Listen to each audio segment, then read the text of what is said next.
the haps, guys? Welcome to Spiel. Told you I'd get to use that. It's my thing now. What's the haps? What's the haps, guys? So, someone very kindly pointed out to me that there's a sort of AFK feature for Spiral Nights, which means people won't be able to message me while I'm doing this. So that's cool. So that's a nice little feature. I like that. We are doing Hazardous Heist today. Once again, nothing terribly exciting. Sorry. New stuff. Still in the pipeline. Still in the pipeline. It will be here soon. So, you may have noticed, if you watch my channel, there was some Minecraft stuff up on Monday. And I had a lot of fun making that. Ow, ow. I didn't have a lot of fun hitting that explosion. Yeah, that was fun to make. It was not fun to work with as a video. I don't know why.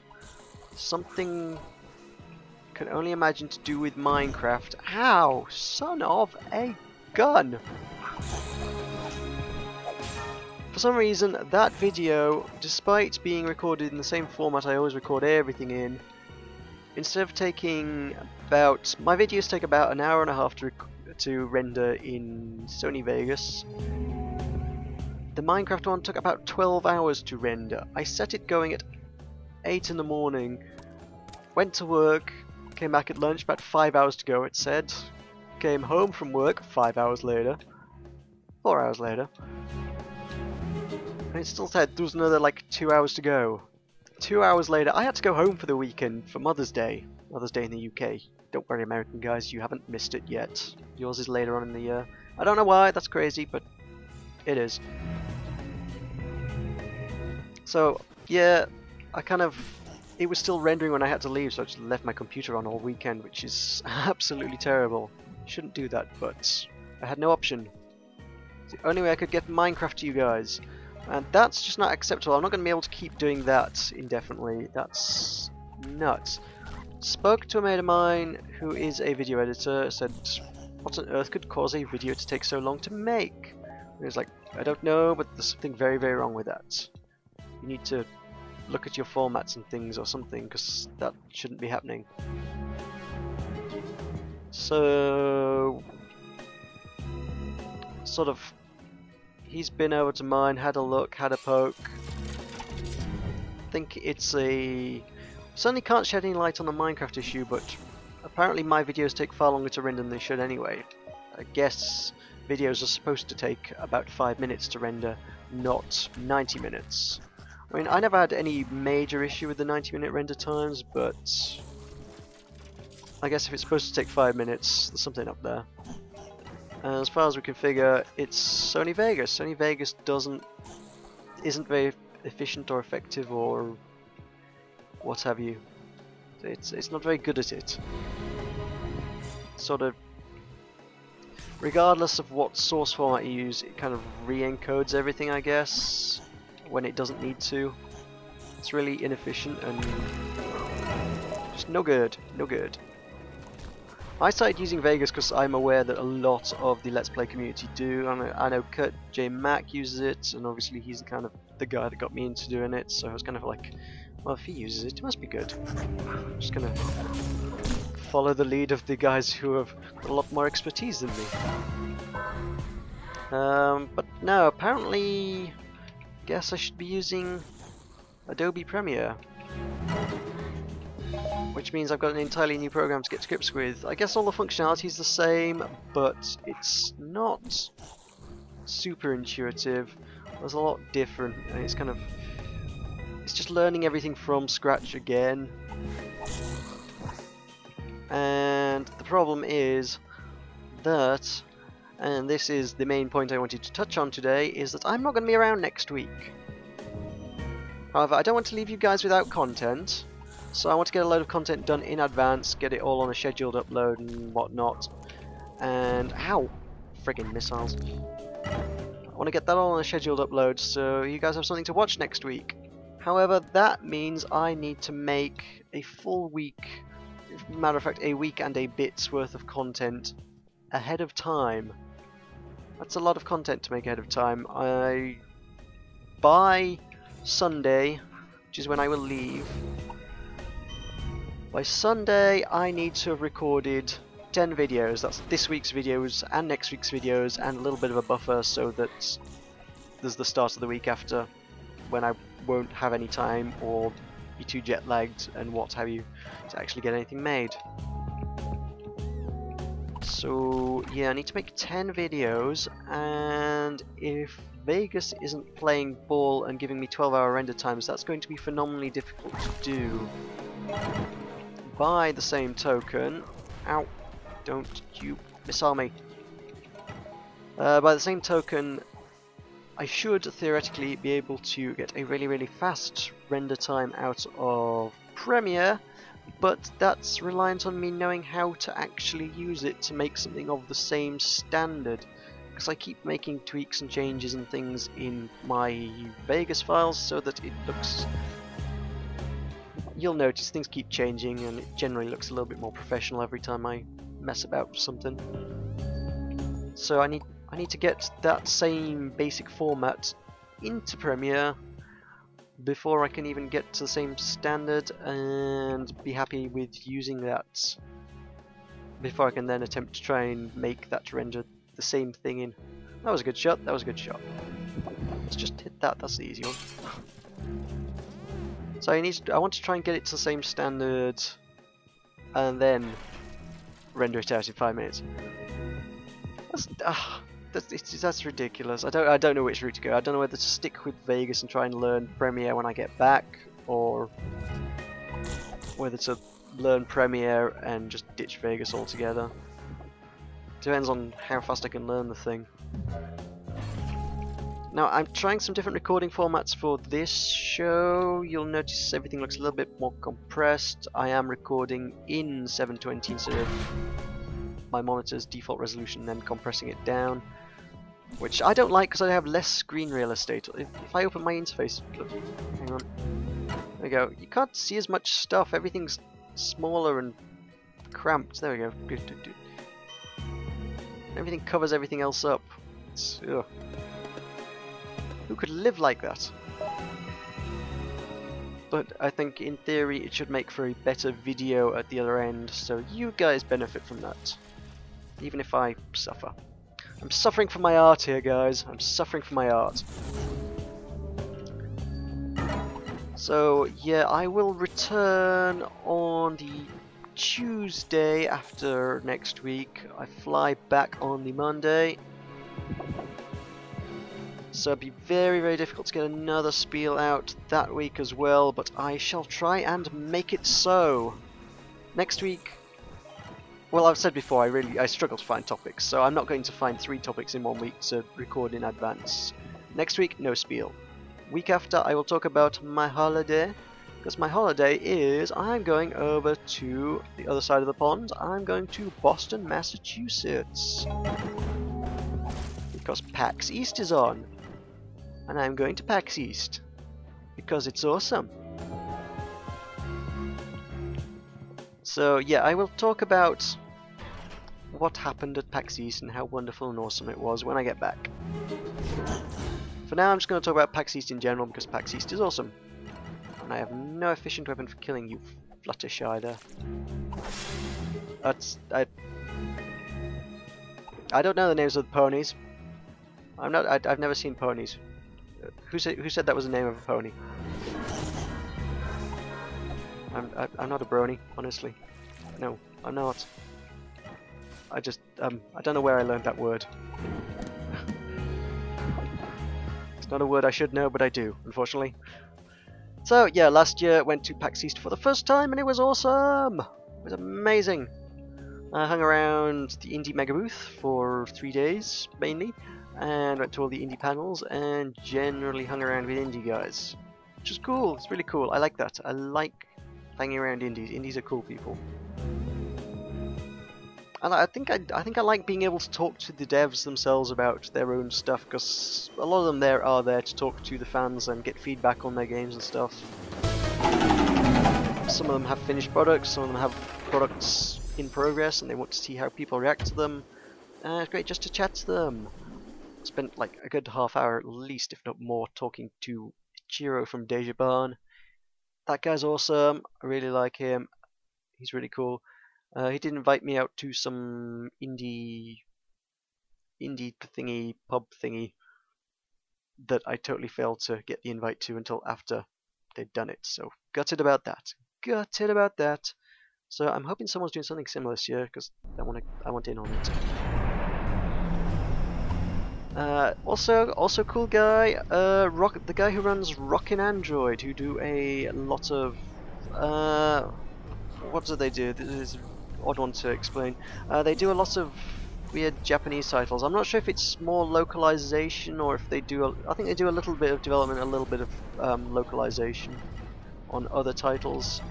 They've done some cool stuff. I sort of gave him some thoughts on, well, control mechanics of Japanese games predominantly, because I think they all suck.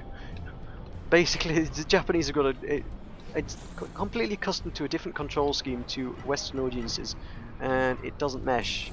So if you're used to playing WSD whatever, and you pick up a Japanese control and a Japanese game, and the controls are just not WSD, it's nothing even remotely like it. It's really confusing. So I said, why don't you make a Western controls option? He was like, yes, that's a great idea, I'll implement that. And then I don't think he did, so meh.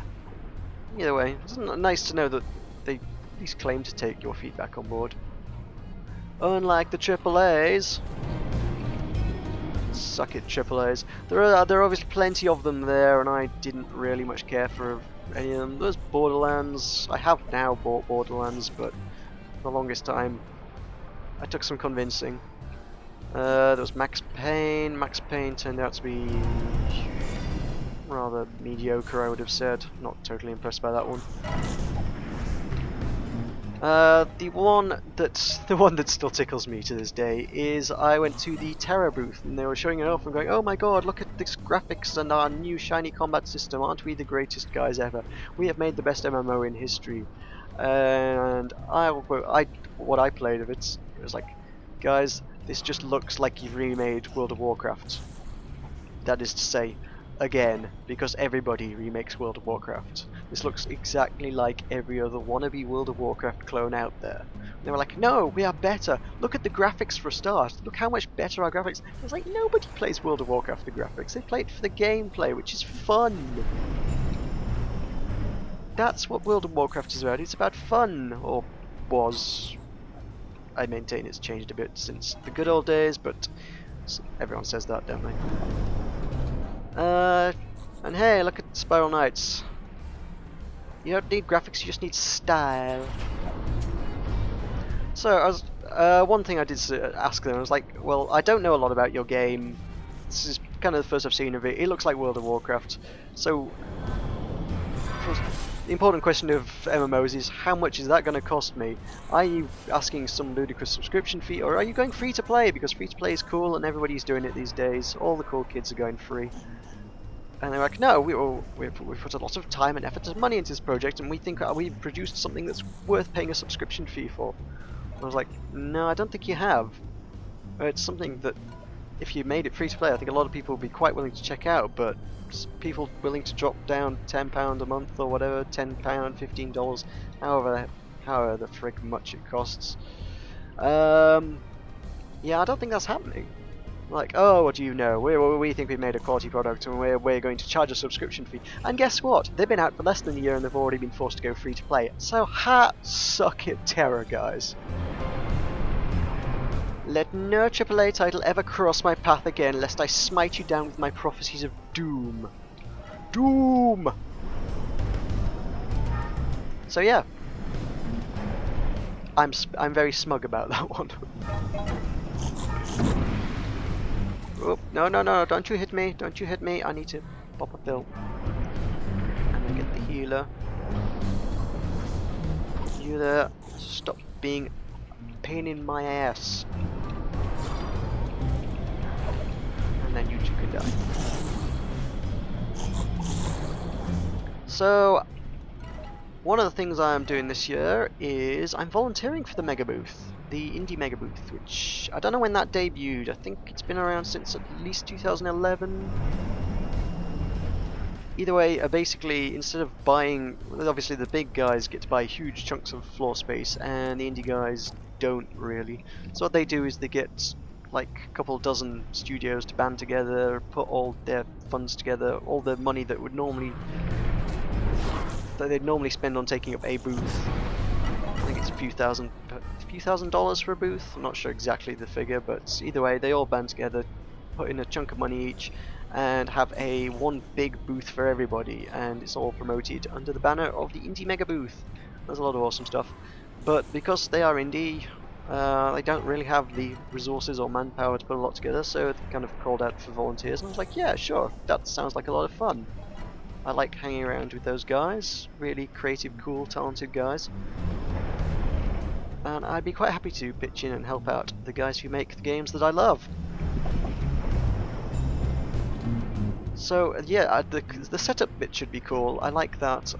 Kind of dubious now that I've agreed to do it about actually going on holiday for a week and spending 3 days of it, the important 3 days of it, doing voluntary work. I'm not sure whether that was the right move to do. I don't want to be slightly concerned I'm just going to be sat around in one area of the exhibition hall for like a good 2 out of 3 days. Going, I want to see the rest of the exhibition, why did I agree to this?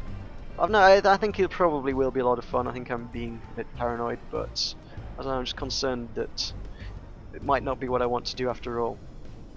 When I first heard it was like, oh, I can't think of anything better, that sounds fantastic. Now I'm like, is it really? Is it really fantastic? I'm not so sure. Could be.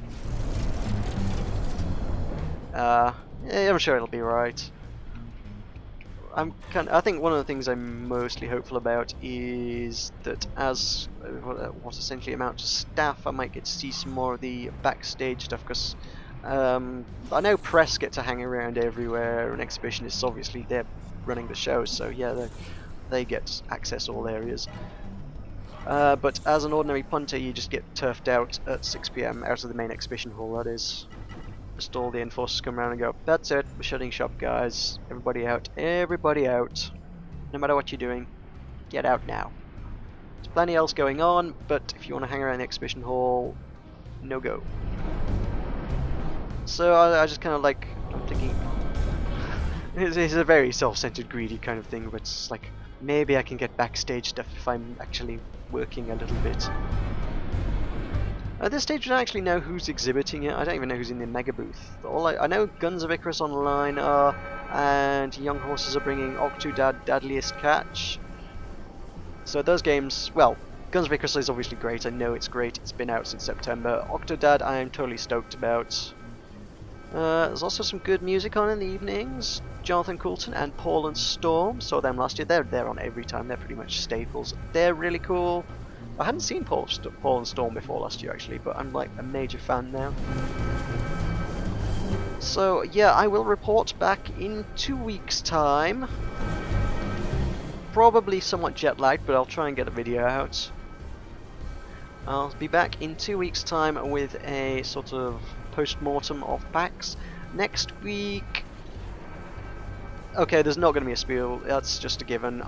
No way that's happening. But what I would like to do is, I've got a couple of other thoughts on potentially Spiral Knights or Spiral Knights related content, so that might be something else to look out for. If I completely fail at... like I said, I've got a couple of ideas. If I fail at both of them, you might get some filler content, so sorry about that if that happens. So that'll just about do it for this week, for this fortnight in fact, because I shall returneth in a couple of weeks now. Well, obviously you got my usual videos to watch in the meantime, but my talking to you guys bit, this is the bit where I get to talk to you guys. So I shall return to talk to you in 2 weeks' time. So if you enjoyed the video, don't forget to like it, favourite it if you super liked it, and if you're not already, please do subscribe by hitting the subscribe button below. So thanks for watching, and I'll see you next time.